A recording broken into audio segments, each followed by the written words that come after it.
Most people think Chernobyl is a dead zone, a place where nothing survives, and almost everything they think they know about it is wrong. 38 years after the evacuation, this place has been taken back by something nobody predicted and nobody fully understands yet. I went in with a researcher who has spent 11 years studying what this place has become, and what she told me on the drive-in changed how I thought about everything. Before we go any further, if you are not subscribed yet, do it now, because what lives inside this zone is going to genuinely surprise you. The moment you cross that checkpoint, the world changes completely. The noise stops, the radio loses signal, and the forest gets so thick it feels like it is watching you. The first thing that hits you is not what you expected. It is not the silence or the abandoned buildings. It is how incredibly alive everything looks. Roads that carried buses and trucks for decades are now barely visible under 38 years of roots and undergrowth pushing up through the tarmac. Apartment buildings where families lived and argued and cooked dinner on a Tuesday night in 1986 now have full-grown trees pushing through their floors. The amusement park that everyone photographs, the one with the yellow Ferris wheel, has trees growing up through the gondolas now, wrapping around the metal like the forest is slowly digesting it. That wheel was supposed to open on May 1st, 1986, 5 days after the explosion. It never carried a single passenger, and now it belongs entirely to the forest. 2,600 square kilometers of forest and silence where 120,000 people used to live their entire lives, and now something else entire lives here instead. 6. The radiation is still there, measurably and undeniably there, and the dosimeter on my belt reminded me of that every few measurements. She has been taking samples from this exact spot every 3 months for 11 years, and what the data shows is something the rivers here have not seen a human fisherman in nearly 4 decades, and what that has done to the fish populations is something the scientists genuinely did not predict. Reactor number 4 is still there, of course, sealed now under a steel structure the size of a sports stadium, and the forest has grown right up to its edge like it is not afraid of it at all. We saw the first wolves on the morning of the first day, 3 of them, moving through the tree line beside the road like they owned the place.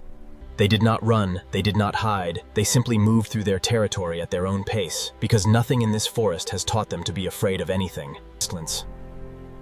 The researcher told me the wolf population in the exclusion zone has increased by a factor of 7 since the evacuation in '86. 7 times the wolf density of comparable forests outside the zone, in territory they share with bears and lynx and wild boar and horses. The Przewalski horses were released into the zone in the 1990s as an experiment, an ancient breed that was nearly extinct. There are now over 105 of them roaming completely wild across 2,600 square kilometers. And they have never known. We found a herd of 12 standing in the middle of what used to be a collective farm, grazing on the same ground where people used to work 7 days a week. Brown bears came back to this region in the 2000s, and they had not been seen here for decades before the disaster, and now they are here permanently. She showed me camera trap footage of a lynx walking through the ground floor of an abandoned school in Pripyat at 3 in the morning. They den in abandoned buildings now. Fish in rivers that have not been touched by a human in nearly 4 decades. And for that lynx, walking through a school at 3 in the morning is not strange at all, and it has never known this place as anything other than its own territory. Pripyat was a city of 50,000 people in 1986, one of the newest and most modern cities in Soviet Ukraine.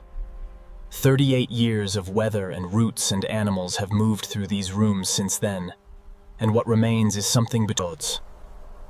Every apartment in every building in this city was abandoned in 3 hours on April 27, 1986. The Lazurny swimming pool was one of the best in Soviet Ukraine. Competitive swimmers trained here. She checks the dosimeter before entering every single building. Not because she is afraid exactly, but because the hospital treated the first responders in the hours after the explosion, and the basement still contains contaminated equipment. We stood in the gymnasium of school number 3 and she pointed at the basketball hoop still attached to the collapsed ceiling and said quietly, "That hoop has not had a basketball thrown through it since 1986, and whatever is living in the ceiling above it has probably never seen a human being before today." Wild boar are everywhere in the zone, moving through what used to be streets and courtyards and playgrounds with the complete confidence of animals that have never needed to be afraid of anything. The boar populations in the zone have numbers that wildlife managers outside the exclusion zone would consider extraordinary for this region, and the bird populations are perhaps the most dramatic indicator of what the zone has become. Species that had been declining. White-tailed eagles, one of Europe's largest birds of prey, nest in the zone now in numbers that have not been seen in this part of Ukraine for over a century. The deer here have no learned fear of humans, because almost no humans have moved through their territory in nearly 4 decades. Elk, roe deer, red deer, all of them present in the zone in populations that conservation biologists working outside the exclusion zone can only describe as remarkable. There is a specific quality to the light in the exclusion zone in the late afternoon that I was not prepared for. It is genuinely beautiful. The camera trap data has documented 37 mammal species active in the zone, including several that had not been She has over 300 camera traps positioned across the zone, and the footage they collect is some of the most valuable wildlife data being gathered anywhere in Europe right now. The Red Forest, the most contaminated area of the entire exclusion zone, named for the color the pine trees turned after the experiments.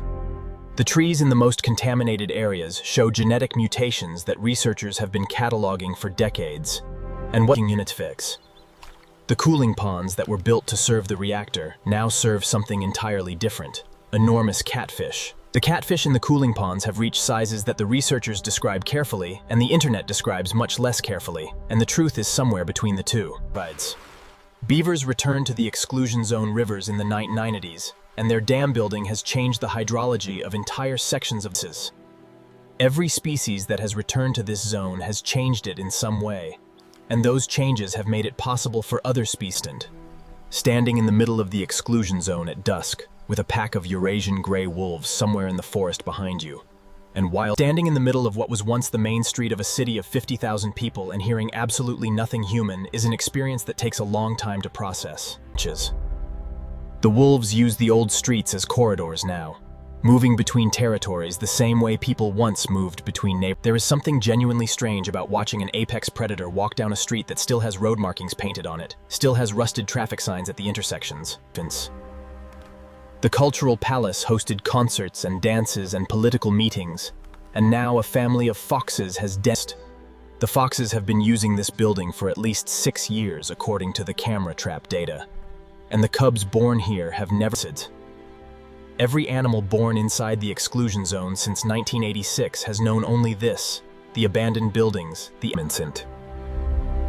From above, the exclusion zone looks like something between an archaeological site and a nature reserve.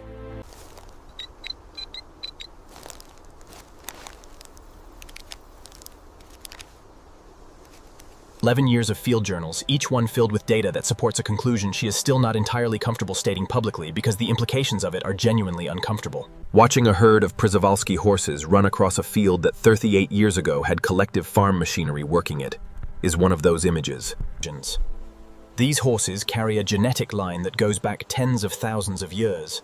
They survived the last ice age, and they are At night, the exclusion zone becomes something completely different. Sounds carry further. The animals are more active. The stalkers, people who enter the exclusion zone illegally to explore the abandoned buildings, are a community that has They know the zone the way a city dweller knows their own neighborhood.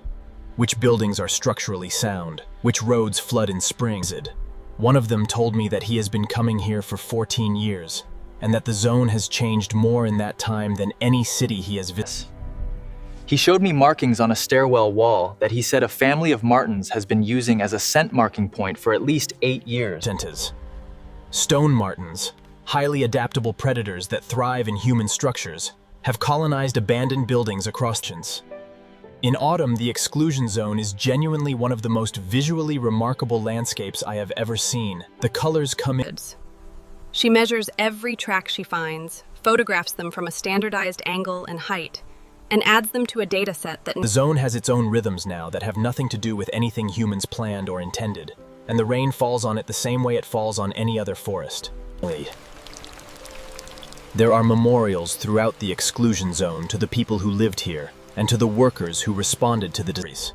White storks nest on abandoned chimneys throughout the exclusion zone, arriving each spring from Africa and returning to the same chimneys year after. The black stork, significantly rarer than its white counterpart and extremely sensitive to human disturbance, has been documented nesting in the exclusion zone forest. Every morning the exclusion zone does this, and there is nobody there to watch most of it. the sunrise over an abandoned. She stood there for a while before she said anything, and what she finally said was that the exclusion zone is the most important accidental experiment in the relationship. There are over 100 abandoned villages inside the exclusion zone, smaller settlements that existed long before the reactor was. The villages inside the exclusion zone were home to people whose families had lived in the same place for generations.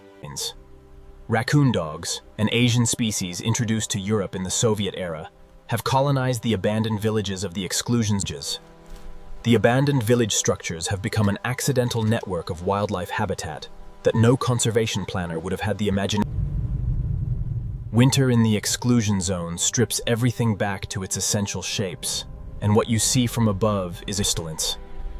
In winter, the exclusion zone tells its stories in tracks, and the story the snow tells on any given morning, intense. The new sarcophagus, completed in 2016, covers the original reactor and is designed to last 100 years. About 2,000 workers enter the exclusion zone every day to manage the ongoing containment of the reactor, and they represent. The workers who come in every day have a relationship with the exclusion zone that is different from researchers or mud. One of the long-term workers told me that after 15 years of coming here every day, what he notices most is not the reactor or the roe deer near the facility have learned that the vehicles and the workers do not hunt them, and they graze within sight of the reactor complex. The field station is a converted Soviet-era building, and the wall behind her desk is covered in 11 years of maps tracking wolf territory shifts. The maps show something that surprised even her. The wolf territories in the exclusion zone are more stable year to year than wolves. At dusk, the rivers in the exclusion zone become something that a landscape photographer would travel a long distance to see. The beavers in the exclusion zone rivers have been building and rebuilding their dams for decades without any human interference. And at night, the exclusion zone has a quality that is genuinely difficult to describe to someone who has not experienced it: the absence of light pollution. Barn owls hunt the exclusion zone fields every night, and the vole and mouse populations they feed on have reached densities in it. There are mornings in the exclusion zone when the fog sits so low and thick that the horses moving through it look like something. Every sample she takes here go into a data set that is being compared against samples from identical species in uncontaminated habitat. The working conclusion that she and her colleagues keep returning to is one that nobody in 1986 would have predicted, and that still feels counterintuitive. From the highest point accessible in the exclusion zone, you can see what 38 years of human absence has actually produced. Months. The wolves do not know they are living in the site of the worst nuclear disaster in human history, and they know only that they have territories. Migratory birds pass over the exclusion zone every spring and autumn on routes that have not changed in thousands of years. The researchers and the stalkers have a complicated relationship with each other, and an uncomplicated relationship with the zone itself. Both groups have spent enough evidence. Every sample from this place is a piece of an answer to a question that the 20th century accidentally created. What Pripyat city center, the main square where 50,000 people once walked every day, is now a thoroughfare for wild boar and wolves and foxes. The Soviet murals and mosaics throughout Pripyat are being colonized by moss and lichen from the edges inward, and white-tailed eagles with wingspans of over 2 meters circle above the exclusion zone on most clear days. She told me that the question that keeps her coming back after 11 years is not whether the zone is recovering. The evidence for this. At night, the exclusion zone is one of the darkest places in Ukraine because there are no towns, no villages, no roads with traffic. Professionals. Night vision camera trap footage from the exclusion zone shows wolf packs moving with a coordination and confidence that reaches. Every spring, the exclusion zone goes through the same transformation that forests everywhere go through, and the abandoned city of Pripyat.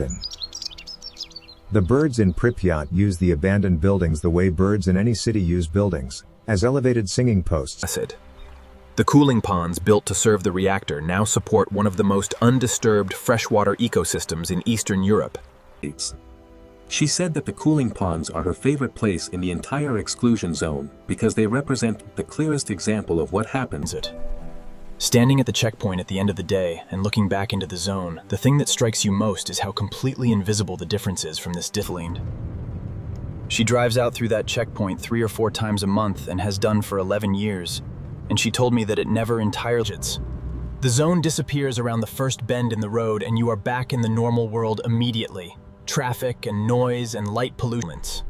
The countryside outside the exclusion zone is ordinary and well-managed and entirely human.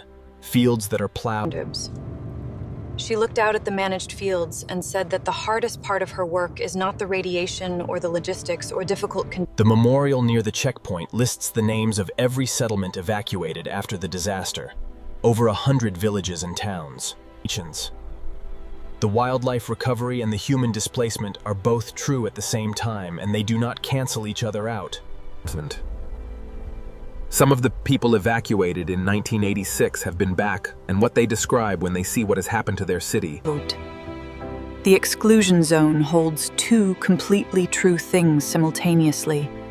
A natural recovery. From the air at this hour, the exclusion zone looks like what it is, a vast forest surrounding a contained catastrophe, and the forest is winning in every direction. The wolf looked at the camera for about 4 seconds, which is long enough to feel like something, and then walked back into the forest with the complete leans. At night, Pripyat is one of the darkest places in Europe, a city built to house 50,000 people with not a single